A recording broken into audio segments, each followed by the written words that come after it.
জিন্দাবাদ জিন্দাবাদ খিলঞ্জীয়া ভূমিপুত্ৰ হত্যাকাণ্ড সজাগ জিন্দাবাদ জিন্দাবাদ জিন্দাবাদ এই সজাগ চলিছে চলিছে চলিব এই সজাগ চলিছে চলিছে চলিব খিলঞ্জীয়া ভূমি সুৰক্ষা প্ৰদান কৰক প্ৰদান কৰক খিলঞ্জীয়া ভূমি সুৰক্ষা প্ৰদান কৰক প্ৰদান কৰক খিলঞ্জীয়া সমমৰ্যাদা প্ৰদান কৰক প্ৰদান কৰক খিলঞ্জীয়া সমমৰ্যাদা প্ৰদান কৰক প্ৰদান কৰক উচ্ছেদ কৰক উচ্ছেদ কৰক উচ্ছেদ কৰক উচ্ছেদ কৰক No rest, no rest. No rest, no rest. Solice, solid boy. Solice, solid boy. Solice, solid boy. Solice, solid boy.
খিলঞ্জীয়া ভূমিপুত্ৰৰ খিলঞ্জীয়া ভূমিপুত্ৰৰ খিলঞ্জীয়া ভূমিপুত্ৰৰ ধন্যবাদ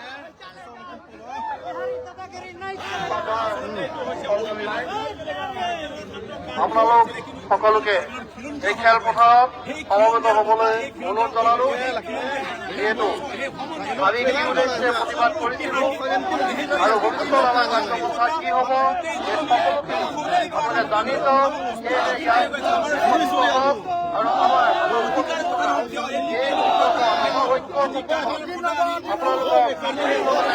জনাব সেয়েহে আপোনালোকক অনুৰোধ জনাইছো সকলোৱে শান্তিপূৰ্ণভাৱে ইয়াত সমবেত হ'ব সমস্যা হ'ব গৈছে এইখিনি যে ঐতিহাসিক আৰু সেইটো আচলতে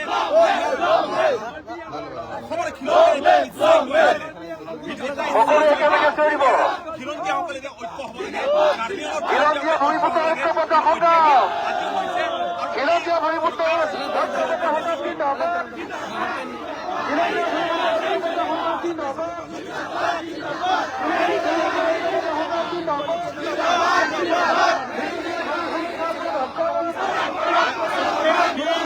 একেটা পৰিয়ালতে খিলঞ্জীয়াৰ মাজত আমি ভাগ ভাগ আছিলোঁ খিলঞ্জীয়াৰ মাজত নিজৰ সমস্যা নিজৰ অধিকাৰ আমি একেলগে আমি একেটাই আমি হেৰুৱাই আছোঁ সংকটত আমি একেলগে পৰি আছোঁ আমাৰ অস্তিত্বখিনি একেলগে হেৰাই গৈছে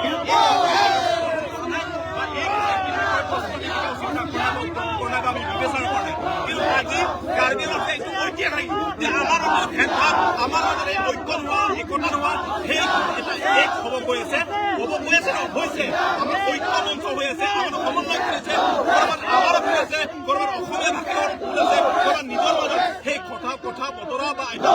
আমি বহি পেলাই আলোচনা নকৰাৰ কাৰণে আমাৰ মাজত ডাঙৰ এটা বিভাজন আছে আৰু ইয়াত ক'ৰবাত চৰকাৰৰ যিসকল নেতৃত্ব দিছে এওঁলোকৰ কাৰণে আমাৰ মাজত এটা বিভাজন ডাঙৰ এটা বিভাজনৰ সৃষ্টি হৈছে সেয়েহে আজি কাৰ্বি আংলঙৰ যিমানখিনি সমস্যা এতিয়া কাৰ্বি আংলং মাত্ৰ কাৰ্বি হৈ থকা নাই কাৰ্বি আংলঙত এতিয়া খিলঞ্জীয়া হৈছে কাৰ্বি আংলঙত অসমীয়া ভাষী আছে কাৰ্বি আংলঙত এতিয়া বড়ো আছে ডিমাচা আছে গাৰো আছে তিৱা আছে মিচিং আছে গোটেই জনগোষ্ঠীয় লোকসকল আছে সেয়েহে অসম চৰকাৰক এটা আহ্বান এটা অনুৰোধ জনাইছোঁ যে কাৰ্বি আংলঙত এতিয়া যি সমস্যা অকল এইটো আৰু এটা কথা যে কাৰ্বি আংলং সমস্যা নহয় এই সমস্যা সমগ্ৰ অসমৰ সমস্যা যে কেনেকৈ যে খিলঞ্জীয়াসকলে যে অস্তিত্বহীন হৈছে নিজৰ অধিকাৰ নিজৰ প্ৰাপ্য যে কেনেকৈ হেৰাই গৈছে কেনেকৈ যে সংখ্যালঘুত পৰিণত হৈছে আৰু কাৰ্বি আংলঙত ঐতিহাসিক আৰু অসম চৰকাৰৰ এটা আহ্বান অনুৰোধ বৰ্তমান অসম চৰকাৰে যিটো প্ৰতিশ্ৰুতি দিছে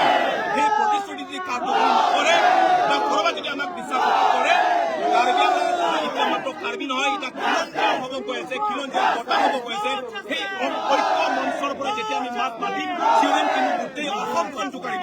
এই কথাটো অসম চৰকাৰে জনা উচিত। সেয়েহে উচ্ছেদৰ কথা আৰম্ভ কৰি কেনেকে যে আমি অস্তিত্বহীন হৈ আছে, আমাৰ অধিকাৰ প্ৰাপ্য কেনেকে যে লৈ গৈছে, কেনেকে আমাৰ ক্ষমতা নথকা হৈছে, এই গোটেইখিনি বিষয়বস্তু আমি যিটো আন্দোলন কৰিছো আৰু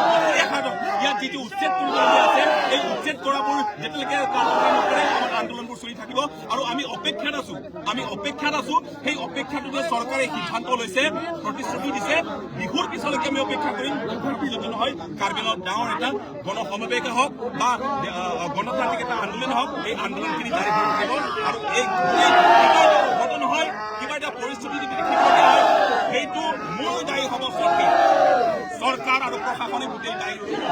হ'ব। আমি যিটো পাৰোঁ শান্তিপূৰ্ণভাৱে গণতান্ত্ৰিকভাৱে আন্দোলন কৰি আছো। তাৰ পাছতে তেওঁলোকে যে আহে আমাৰ দাবী, আমাৰ সমস্যা বুজিব নিবিচাৰে, শুনিব নিবিচাৰে, এইটো মাত্ৰ কাৰ্বিসকলৰ নহয়, গোটেই খিলঞ্জীয়াসকলৰ সমস্যা।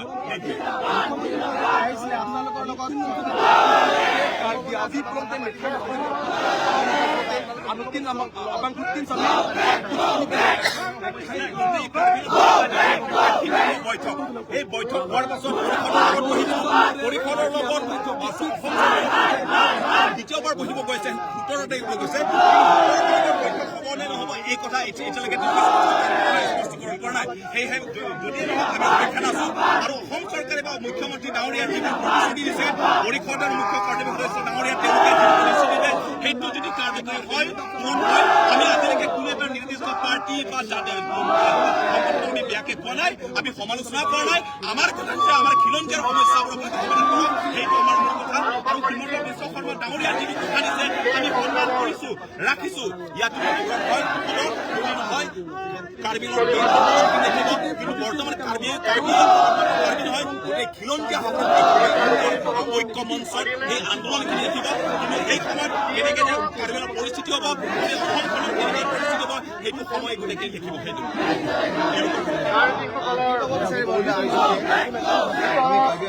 অসমীয়া ভাষী আছো, ভাষিক সন্থা আৰু আমি আনুষ্ঠানিক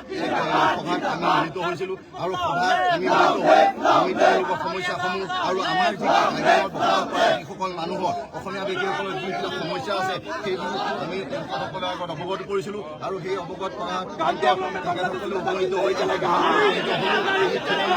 সকলোৱে মিলিত হৈ আমি অসমীয়া শক্তি পৰিণত হৈ আমি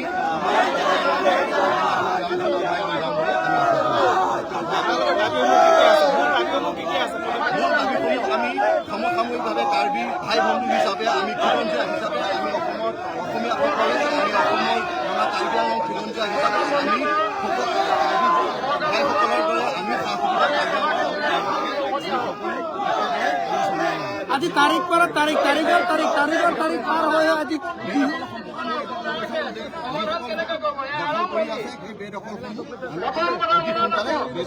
কৰিব লাগে। পৃথিৱীৰ সভ্যতা সংস্কৃতি সংশয়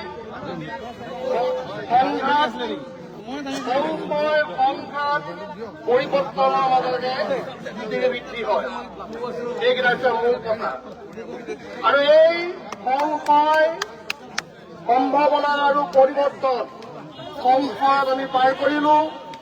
সম্ভাৱনা আহি গল, সম্ভাৱনাৰ পটভূমি ৰচিত হল কেৰাণীত। এই পটভূমিত আমি ভাবি থকা কথাবোৰ এই ভূখণ্ডৰ মূল সন্তান কাৰ্বিসকলে অনুভৱ কৰি ব্যক্ত কৰিলে তাৰ সত্য কেতিয়াও লুকাই ৰাখিব নোৱাৰে। সেয়ে কি জানে, সেয়া হৈছে যে আমি দেখোন একেখন ঘৰৰে সন্তান আছিলো, আজি আমি ভাগ হৈ গলো। কিহৰ কাৰণে? ক্ষমতাৰ লাগি, কেইটামান টকাৰ কাৰণে নহয়। তেনে ইতিহাসে প্ৰমাণ কৰি থৈছে, উইলিয়াম শ্বেক্সপিয়েৰ, কৰ্ণেল উইলিয়াম শ্বেক্সপিয়েৰে তেখেতে জৰীপ চলাই পৃথিৱী প্ৰমাণ কৰিছে যে 210টা ভাষা গোটৰ পৰিয়াল একেলগে থোপ হৈ থকা ভূখণ্ড পৃথিৱীৰ ভিতৰত হল একমাত্ৰ উত্তৰ পূৰ্বাঞ্চল। আৰু এই উত্তৰ পূৰ্বাঞ্চলত 210টা ভাষা গোটৰ পৰিয়াল লগ খাই থকাত ইয়াত সৰ্বাধিক পৰিয়াল আছিল মংগোলীয়সকল আৰু এই মংগোলীয়সকলৰ এই ভূখণ্ডৰ প্ৰথম ৰজা হৈছে মৈৰাং কছাৰী যাক শেহত আৰ্যকৃত নামেৰে নামাকৃত কৰিলে মহিৰাংগ দানৱ গতিকে এই মৈৰাং কছাৰীৰ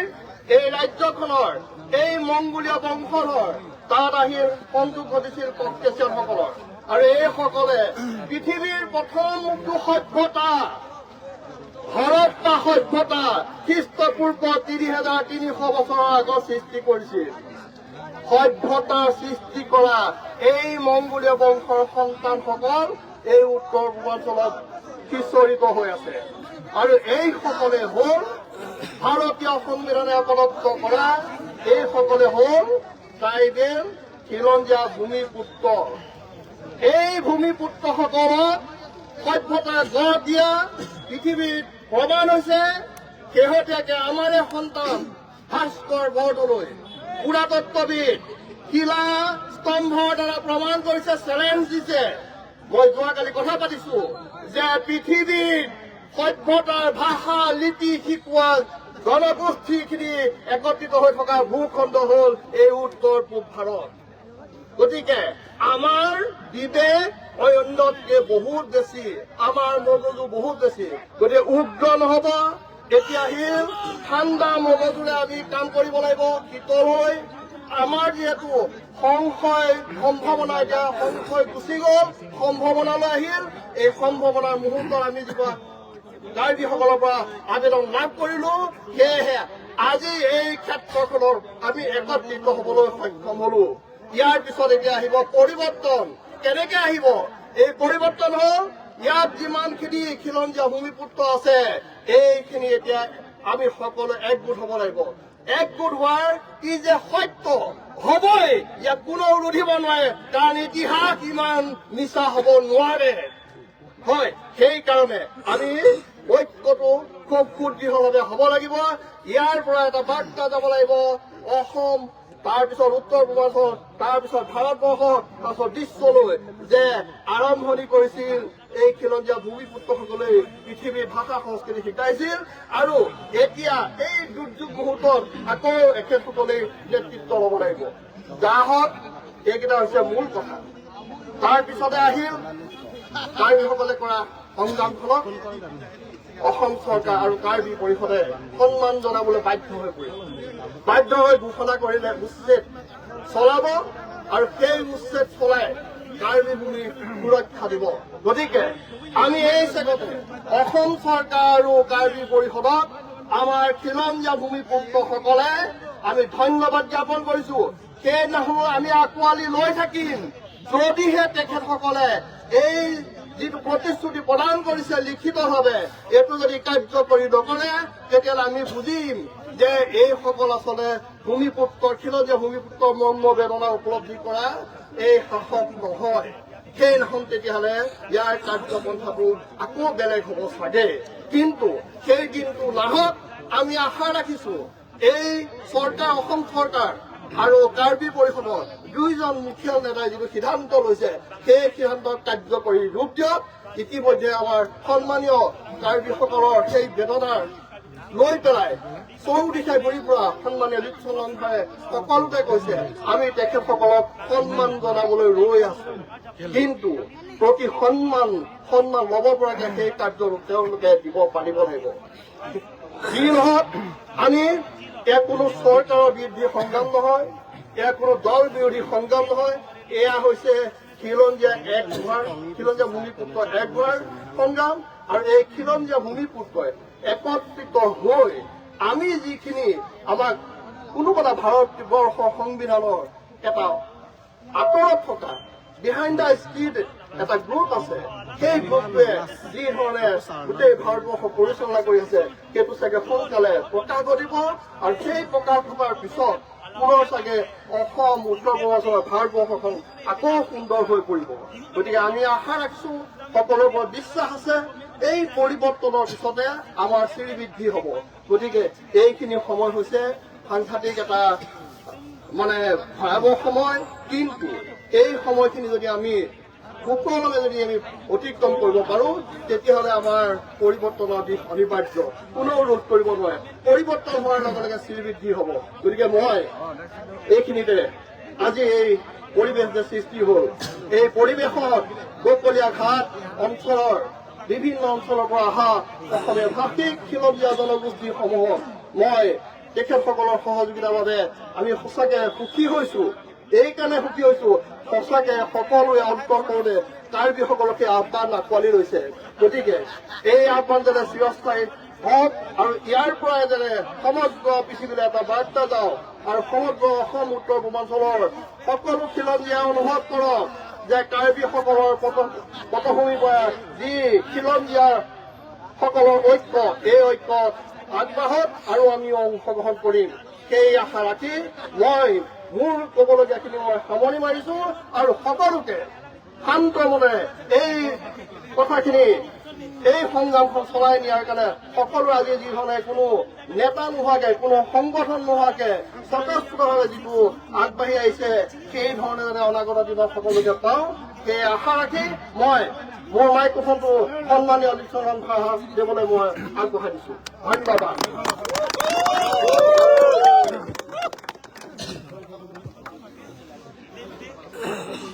হেল্ল'। সকলোকে ধন্যবাদ বুলি নকওঁ, সদায় কৈ থাকো যে কৰবাত আমাৰ অধিকাৰ কাৰণে, প্ৰাপ্যৰ কাৰণে, নিজৰ অস্তিত্বৰ কাৰণে আমি সকলোৱে একেলগে মাত মাতা, থিয় দিয়া, ঐক্য হোৱা, এটা সমন্বয়খিনি সৃষ্টি কৰাৰ কাৰণে সকলোৱে ইয়াৰ কাৰণে এটা দায়িত্ব বা কৰ্তব্য আছে। তাৰ পাছতো নিজৰ মাতৃভূমিৰ কাৰণে কৰবাত মাত পাতিব লাগে, থিয় দিব লাগে, সুৰক্ষাৰ বাবে, আমাৰ ভৱিষ্যতৰ কাৰণে, নিজৰ অধিকাৰ কাৰণে ঐক্য হৈ পেলাই একেটা মঞ্চত থিয় দিয়াৰ কাৰণে মাত মাতে, সেইটো কৰবাত আমাৰ অধিকাৰ বাবে এটা নিজৰ এটা কৰ্তব্য দায়িত্ব আছে, সেইটো আমি কথাই কৈ আহি আছো। সেয়েহে ইয়াত যিসকলোকে উপস্থিত আছে, যিসকলে ইয়াৰ 1.5 কিলোমিটাৰ 2 কিলোমিটাৰ ৰাস্তা খোজ কাঢ়ি পেলাই ৰাজপথত ওলাই আহিছে, প্ৰতিবাদ গোটেই উচ্ছেদৰ বিষয়টো লৈ পেলাই, কেনেকে যে আমি কাৰ্বিৰ গোটেই সমস্যাৰ ওপৰত যিসকল লোকে মাত মাতিছে, থিয় দিছে, ৰাজপথত দিছে, সকলোকে আমি ধন্যবাদ বুলি নকৰো, আমাকো ধন্যবাদ ক'ব লাগে। নিজৰ মাতৃভূমি হিচাপে, নিজৰ এজন ভূমিপুত্ৰ হিচাপে প্ৰত্যেকগৰাকীয়ে প্ৰত্যেকজনে নিজৰ এটা দায়িত্ব পালন কৰিছে বুলি সেইটো মই ক'ব বিচাৰিছো। সেয়েহে সকলোকে যিয়ে নহওক, এইটো হৈছে ঐতিহাসিক। ইয়াত যদি আমি চাব যাওঁ, এতিয়া হৈছে সেই ভোগালী বিহু, অসমীয়াৰ কাৰণে খিলঞ্জীয়াৰ বাবে বিহু মানে আবেগ, বিহু মানে অসমীয়াসকলৰ আবেগ। অৰ্থাৎ বিহুৰ যি দিনকেইটাত পৰিয়ালসকলৰ লগত, নিজৰ পৰিয়ালসকলৰ লগত, গাঁওবাসীৰ লগত সময় কটোৱা বা এটা ভাল সময় যিটো পৰিয়ালৰ কাৰণে দিয়া হয় বা গোটেইখিনি বিহুখন আয়োজন কৰা হয়। কিন্তু এই দিনকেইটাতেই যে নিজৰ ভূমিৰ কাৰণে, নিজৰ অস্তিত্বৰ কাৰণে, নিজৰ সুৰক্ষাৰ কাৰণে অসমৰ ভিতৰতে অসমীয়াই হৈ পেলাই যে আমি বিহুৰ দিনাখনতে দিনকেইটাত আমি মাত মাতিবলগীয়া হৈছো, থিয় দিবলগীয়া হৈছো, চিঞৰিবলগীয়া হৈছো, খোজ কাঢ়ি পেলাই আমি ৰাজপথ উত্তাল কৰিব আহিবলগীয়া হৈছো, সেইটো লজ্জিত কথা আৰু দুখ লগা কথা। কিন্তু যিয়ে নহওক, সেইটো আছে ঐতিহাসিক। আমি কাৰ্বিঙত কেতিয়াও অসমীয়াৰ সমস্যা, কাৰ্বিসকলৰ সমস্যা হোৱা নাই, কাৰ্বিসকলৰ সমস্যা কেতিয়াও অসমীয়াৰ সমস্যা হোৱা নাই। আজি কোনোবা অসমীয়াক আজি ঠাট্টা কৰা, মাৰপিট কৰা মানে কাৰ্বি অৰ্থাৎ অন্য বেলেগ জনগোষ্ঠীসকলে চুপচাপ বহি থাকিব। আজি কাৰ্বিসকলক ঠাট্টা কৰা, দমন কৰা, মাৰপিট কৰা, অত্যাচাৰ কৰা মানে অসমীয়া ভাষী বা খিলঞ্জীয়াসকলে চুপচাপ বহি যাবলৈ চাই থাকিব। কিন্তু আজি আগৰ কাৰ্বি হৈ থকা নাই, এতিয়া আগৰ খিলঞ্জীয়া হৈ থকা নাই। আজিৰ খিলঞ্জীয়া হৈছে ঐক্য খিলঞ্জীয়া, আজিৰ খিলঞ্জীয়া হৈছে একেটা মঞ্চত নিজৰ মাতৃভূমিৰ কাৰণে থিয় দিব পৰা। সেয়েহে এই সমস্যা মাত্ৰ কাৰ্বিলৰ সমস্যা নহয়, এই সমস্যা হৈছে গোটেই বৃহত্তৰ অসমৰ সমস্যা। বেদখলকাৰী, ইয়াত বিদেশী, স্বদেশী যি বিদখলকাৰী আছে, যিসকল লোকে এৰা জানি বুজি কাৰ্বি আংলং যিহেতু ষষ্ঠ অনুসূচিত জিলা বুলি গম পোৱাৰ পাছত জোৰ জবৰদস্তি দখল কৰিবহে, আচলতে কাৰ ভুল কাৰ হয়? আমি খিলঞ্জীয়াসকলে নিজৰ মাতৃভূমিৰ কাৰণে মাত মাতা, সেইটো আমাৰ ভুল নে ইয়াৰ বহিৰাগত লোকসকলে ইয়াত আহি পেলাই আমাক গৌবেগ কব, আমাক চাইনিজ গৌবেগ কৰিব, সেইটো আমি কেতিয়াও সহ্য নকৰো। আৰু যদিহে আমি যদি নিজৰ মাতৃভূমিৰ কাৰণে এজন ভূমিপুত্ৰ হিচাপে মাত মাতি যদি ভুল কৰিছো, এনেকুৱা ভুল আমি 1000 বাৰ ভুল কৰাৰ কাৰণে সাজু আছো। আমি যিহেতু আমি গোটেই সমস্যাখিনি দেখিছো সেইটো হৈছে ঐতিহাসিক যে আমি কাৰ্বি আংলঙত কেতিয়াও অসমীয়া ভাষী বা বড়ো বা ডিমাচা বা তিৱা গাৰো এওঁলোকৰ লগত বহি পেলাই কেতিয়াও আমি কথা পতা নাই আজি বকলীয়া ঘাটত আজি গলংকমাটিত আজি অসমীয়া ভাষী মই অসমীয়া ভাষী বুলিও নকওঁ মই খিলঞ্জীয়াসকলে যিসকলে তেওঁলোকে নেতৃত্ব দিছে যে কেনেকে যে খিলঞ্জীয়াসকলে ঐক্য হ'ব লাগে এইখিনি ক্ষেত্ৰত তেওঁলোকে মাত মাতা থিয় দিয়া বা ৰাজপথত ওলাই অহা মানে সেইটো নেতৃত্ব দিয়াটো সেইটো ঐতিহাসিক আমি কেতিয়াও আমি একেটা মঞ্চত আমি এটা বৈঠকত বহা নাছিলো যে ভাই দাদা বাইদেউসকল যে অসমীয়া ভাষীসকল যিসকল লোক ইয়াত খিলঞ্জীয়াৰ মাজত যিটো বিভাজন হৈ থকা ভাগ ভাগ হৈ থকা হাতাম পুৰুষীয়া যিটো অসমীয়া ভাগ ভাগ হৈ থকা এইটো আমি কেনেকে যে বিভাজন হৈছিলো ভাগ ভাগ কেনেকে হৈছিলো এই কথাষাৰ কেতিয়া আমি আলোচনা কৰা নাছিলো বা কেতিয়া আমি বিবেচনা কৰা নাছিলো কিন্তু যে আজি অসমীয়াসকলে খিলঞ্জীয়াৰ মাজত বড়োই হওক ডিমাচাই হওক গাৰোই হওক অসমীয়া হওক যে কাৰ্বি হওক আমাৰ মাজতে নিজৰ সমস্যা নিজৰ সন্মান নিজৰ আদৰ যে একেলগে গঢ়ি তুলিব লাগিব সেইটো হৈছে এটা ডাঙৰ এটা ঐতিহাসিক সেইকাৰণে অসম চৰকাৰক জনাব বিচাৰিছো উচ্ছেদৰ বিষয়টো লৈ পেলাই বকলীয়া ঘাটত কোনটো জাতি কোনটো ধৰ্ম আমি ক'ব নাযাওঁ কোনো এটা নিৰ্দিষ্ট জাতি বা ধৰ্মৰ বিৰোধিতা কৰে সেইটো নহয় আমাৰ কথা যে বেদখলকাৰী মানে বেদখলকাৰী বেদখলকাৰী মানে বেদখলকাৰী আৰু বকলীয়া ঘাটত যিসকলোকে বেদখল কৰি আছে এওঁলোকে মাটি কৰবাত কিনে আৰম্ভ কৰক আপোনালোকে ইয়াত যাবই লাগিব ইয়াৰ পৰা কাৰ্বি আংলঙত এতিয়া মাত্ৰ কাৰ্বি হৈ থকা নাই কাৰ্বি আংলঙৰ ভূমিপুত্ৰ এতিয়া অসমীয়া আছে অসমীয়া ভাষী আছে তিৱা আছে গাৰো আছে আমি সেই খিলঞ্জীয়া আমি ঐক্য হোৱা মানে এতিয়া গোটেই কাৰ্বি আংলং গোটেই অসমখন জোকাৰিব এতিয়া সেয়েহে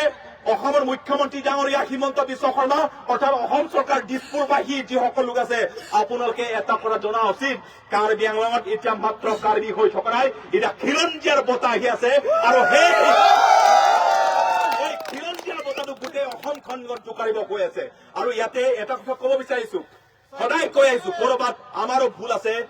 কৰবাত আমাৰো ভুল আছে কাৰ্বি সমাজৰ ভিতৰত যিহেতু কাৰ্বি আংলং মানে কাৰ্বিসকলে নেতৃত্ব দি আহি আছে 40-50 বছৰ ধৰি 1951 চনৰ পৰা 1951 পৰা যেতিয়া আমি পৰিষদ পাইছো সেই পৰিষদত কাৰ্বিসকলে যিটো কাৰ্বি আংলং হোৱাৰ মানে এটা কাৰ্বিসকলে নেতৃত্ব দিছে ইয়াৰ মাজত বহুত ভুল ভ্ৰান্তি হৈছে আমাৰ স্পষ্ট কথা লুকাবলগীয়া কথা একো নাই বহুত ভুল ভ্ৰান্তি হৈছে আৰু এই বিভাজনৰ কাৰণে আমাৰ অস্তিত্বহীন যিটো কাৰ্বি আংলং হৈছে ইয়াৰ কাৰণে হ'ব লগা হৈছে আৰু যিহেতু কৰবাত আমাৰ ভুল ভ্ৰান্তি আছে আমি সদায় স্পষ্টকে কৈ আছো আমি সিদ্ধাকে কৈ আছো যিটো ভুল হৈছে অসমীয়া ভাষীসকলে কৰবাত ভুল হৈছে এওঁলোকে কথাটো স্বীকাৰ কৰক আমি একেলগে স্বীকাৰ কৰাৰ কাৰণে যিটো ক'ত ভুল হৈছে ক'ত শুধৰাব লাগে ক'ত আমি বিবেচনা কৰিব লাগে ক'ত আমি শুধৰাবলগীয়া আছে এই গোটেইটো আমি নিজেই বিবেচনা কৰি বিশ্লেষণ কৰি পেলাই আমি একেটা মঞ্চত এই সমন্বয়খিনি আমি গঢ়ি তুলিব পাৰিছো এইখিনিতে কিছুমান ব্যক্তি আমি সন্মান কৰো কিছুদিন পূৰ্বে যেতিয়া আমি বকলীয়া ঘাটত আমি বৈঠক কৰিছিলো যে অসমীয়াৰ এটা মঞ্চ এটা সমন্বয় এটা একতাৰ কথা আমি আলোচনা কৰিছো তেতিয়া কাৰ্বি আংলঙৰ পৰিষদৰ সদস্য মুকুট মহন্ত ডাঙৰীয়া কৈছিলে বহুত ভাল ঠাট্টা কৰে হিচাপত তেখেত কৈছে তেখেতক মই সন্মান সহকাৰে মই তেখেতক ক'ব বিচাৰিছো তেখেতে কৈছিলে যে ভাল হৈছে কিন্তু যে মই যেতিয়া 2017 চনত পৰিষদৰ সদস্য হৈছিলো কিন্তু মোক উচ্চ ন্যায়ালয়ত মোৰ বিৰুদ্ধে এটা কেছ দিছিলে বুলি হয় আমি মানিছো কৰবাত এই ষষ্ঠ অনুসূচী জিলা হোৱাৰ লগে লগে কৰবাত আমাৰো সেই জনগোষ্ঠীয় লোকসকলৰ অধিকাৰৰ প্ৰতি কৰবাত মাত মাতা কোনোবাই হয়তো ভুল কৰিছে সেইটো লুকাবলগীয়া কথা একো নাই সেইটোত আমি ক্ষমা প্ৰাৰ্থী আমি সদায় কৈ আছো সেইটো নহয় যে আৰু তেওঁলোকে কৈছে যে নাই এতিয়া কাৰ্বিসকলে অসমীয়া ভাষীসকলৰ খিলঞ্জীয়াসকলৰ প্ৰয়োজন হৈছে সেইকাৰণে তেওঁলোকে স্বীকাৰ কৰিছে এতিয়া অসমীয়া ভাষীসকলৰ খিলঞ্জীয়াসকলৰ অকল কাৰ্বি বুলি নহয় একেলগে আমি অস্তিত্বশীল হৈ আছো একেলগে আমি অস্তিত্বশীল আছো অকল কাৰ্বিসকলে অস্তিত্বশীল হৈ থকা আদৰ নথকা সেইটো নহয় আমি সকলো আমি একেটা মঞ্চত একেটা পৰিস্থিতিত আমি গোটেই আমি পৰি আছো আৰু তেনেতেই তেওঁলোকে কৈছিলে যে 16-17 চনত কেছ দিছিলে আমুক দিছিলে তেনেকৈ কৈছিলে বিভিন্ন ধৰণৰ প্ৰচাৰ কৰিছে যদি তেনেকে যদি ক'ব যাওঁ আমি ক'ব পাৰো যে এটা সময়ত কাৰ্বিসকলক ঘৃণ কৰে আমি ক'ব পাৰো এটা সময়ত কাৰ্বিসকলে ঘৃণা শব্দটো আমি অসমৰ শুনিছিলো জনগোষ্ঠীয় লোকসকলৰ প্ৰতি আমি ক'ব পাৰো কিন্তু যি হৈছে যি হ'ব লগা হৈছে যি বিবেচনা কৰিবলগীয়া আছে আমি কৰিছো এতিয়া সময়টো হৈছে কাৰ কি ভুল হৈছে সেইটো আমি চোৱা আমাৰ সময় নাই আমি বিহুৰ নিচিনা সেই আনন্দৰ দিন কেইটাতো আমি ঘৰত বহি পেলাই আমি বহিব পৰা নাই আমি ৰাজপথত ওলাই আহিবলগীয়া আছো। নতুন বছৰত আমি কৰবাত পাৰ্টি কৰিব যোৱা, পিকনিক খাব যোৱা আমাৰ সময় নাই। আমি ৰাজপথত উত্তাল কৰিবলগীয়া এই পৰিণতি এইখিনি পৰ্যায়ত আহি পৰিছেহি। সেয়েহে বহুতখিনি কাৰ্বি আংলঙত আছে। মুকুট মহন্ত ডাঙৰীয়াক তেখেতক আমি সন্মান সহকাৰে যি হৈছে অকল সেইটো নহয়, অসমত গোটেই জ্যেষ্ঠ নেতা যিমানখিনি আছে এই সময়টো আমি খিলঞ্জীয়াসকলে ঐক্য হৈ পেলাই বিদেশী স্বদেশী কেনেকে আমি চিনাক্তকৰণ কৰি পেলাই কেনেকে যে আমি বৰ অসমখন আমি গঢ়ি তুলিব পাৰিম, কেনেকে কাৰ্বি আংলঙৰ অস্তিত্বহীন হৈ থকা খিলঞ্জীয়াসকল কেনেকে সুৰক্ষিত ৰাখিব পাৰিম, কেনেকে যে আমাৰ আই মাতৃ যে অসমৰ আই মাতৃ কেনেকে যে এতিয়া সন্মান বা আদৰ বা নিজৰ অস্তিত্বখিনি নথকা হৈছে, নিজৰ স্থান স্থিৰতা নথকা হৈছে, সেই গোটেইখিনি ক্ষেত্ৰত আমি একেলগে চিন্তা কৰা সময় আহি পৰিছেহি। সেয়েহে আমি যিয়েনো এই সমস্যাটো অকল কাৰ্বি আংলঙৰ সমস্যা নহয়, সেইটো মই কৈ আহিছো, এই সমস্যা হৈছে সমগ্ৰ অসমৰ সমস্যা। সেয়েহে কাইলৈ কাৰ্বি আংলঙত উজনি নামনি অসমৰ পৰা বিভিন্ন ঠায়ে সোণোৱাল কছাৰী, তিৱা, মিচিং, ৰাভা, টাইখম, মৰাণ, মটক আৰম্ভ কৰি বিভিন্ন ধৰণৰ জনগোষ্ঠীয় বা খিলঞ্জীয়াসকলে কাৰ্বি আংলঙত আগবাঢ়ি আহি আছে। কাইলৈ আমি আলোচনা কৰি আছো এই স্বদেশী বিদেশী অকল আমি হিন্দু মুছলিম কৰি থাকিলে নহব, আমি অকল হিন্দু মুছলিম কৰি থাকিলে নহব। কৰবাত এতিয়া হিন্দু খাত্ৰে হে বুলি কৈ কৰবাত আমি হিন্দু মুছলিম খাত্ৰে মে বুলি কৈ খিলঞ্জীয়াসকলে কেনেকে যে অস্তিত্বখিনি নিজৰ ভূমিখিনি কেনেকে হেৰাই গৈ আছে এই কথাটোক সকলোৱে উপলব্ধি কৰা এটা প্ৰয়োজন আছে। সেয়েহে এই গোটেইখিনি বস্তুত কেনেকে যে আমি ভালকে চোৱা চিতা কৰিব লাগিব, কেনেকে যে আগবাঢ়ি যাব লাগিব। আৰু আজিৰ পৰা যিহেতু কাৰ্বি আংলঙত খিলঞ্জীয়া মঞ্চ, খিলঞ্জীয়া সমন্বয়, খিলঞ্জীয়া একতা, খিলঞ্জীয়া ঐক্য, সেই মাতখিনি যেতিয়া আমি শুনিছো গোটেই অসমবাসী দেখিলে এইখিনি সমন্বয়ে আমাৰ ভৱিষ্যত আমাৰ অস্তিত্বখিনি বা আমাৰ যিটো অধিকাৰ প্ৰাপ্য এই সমন্বয় সেইটো আমাক স্থিৰ কৰিব, সেইটো আমাক সুৰক্ষা দিব। আৰু যিমানে নকওক কিয়, যিমানে আমি এছটিৰ কাৰণে নালাগক কিয়, যিমানে আমি সুৰক্ষাৰ কাৰণে নালাগক কিয়, যেতিয়ালৈকে খিলঞ্জীয়া ঐক্য নহয় বা যেতিয়ালৈকে খিলঞ্জীয়াসকলে ঐক্য হোৱাৰ প্ৰতি মাত নামাতে বা বিবেচনা নকৰে বা বিশ্লেষণ নকৰে, এই অসমখন কেতিয়াও আমি বৰ অসম গঢ়ি তুলিব নোৱাৰো। আৰু অসমখন ৰহাতলৈ যাবই যাব, সেইটো কোনেও বচাব নোৱাৰি। সেইকাৰণে ইয়াৰ বিশেষ আমি চিন্তা কৰিব লাগিব, যিহেতু আমি ঐক্য একতাৰ সেই বিষয়টো। সেইকাৰণে যেতিয়া আমি আন্দোলনত নামিছো, আমি মাত্ৰ কাৰ্বি আংলঙৰ কথা কোৱা নাই, আমি কৈছো সমগ্ৰ অসমৰ কথা কৈছো। আমি সমগ্ৰ অসমৰ সন্মান নথকা মানে কাৰ্বি আংলঙটো এনেই সৰু এটা জাগাই হয়। সেইকাৰণে যিমানখিনি ইয়াত আছে উপস্থিত আছে, কৰবাত যদি ভুল ভ্ৰান্তি হয়, আমি নিজৰ একেটা পৰিয়ালে হয় যিহেতু, একেটা মঞ্চৰে হয় যিহেতু, একেটা নিজৰে ভাই ভনী হয়, নিজৰ একেটাই ভাই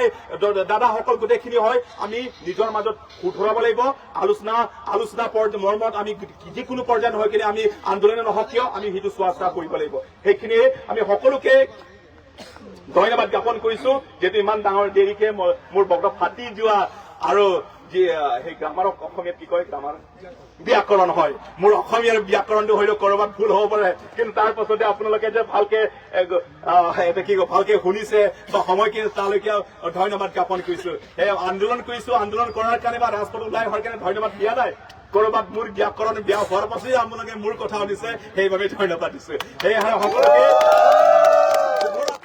সেইটো আৰম্ভণিহে, মাত্ৰ সেইটো আৰম্ভণিহে, আৰু এই আৰম্ভণিয়ে কেনেকে আমাৰ জাতি জনগোষ্ঠীক আমাৰ খিলঞ্জীয়াক কেনেকে স্থিৰ কৰিব, এই আৰম্ভণিৰ পৰা আমি বহু দূৰলৈ যাবলগীয়া আছে। ইয়াত সেইকাৰণে কোনো এটা নিৰ্দিষ্ট জাতিয়ে, কোনো এটা নিৰ্দিষ্ট সংগঠনে, ৰাজনৈতিক দলে আগবঢ়াই লোৱা সেইটো নহয়, এইটো হৈছে খিলঞ্জীয়াৰ মঞ্চ, খিলঞ্জীয়াই নেতৃত্ব দিছে সেইটো। সেইকাৰণে জয় আই অসম, জয় কাৰ্বি আংলং,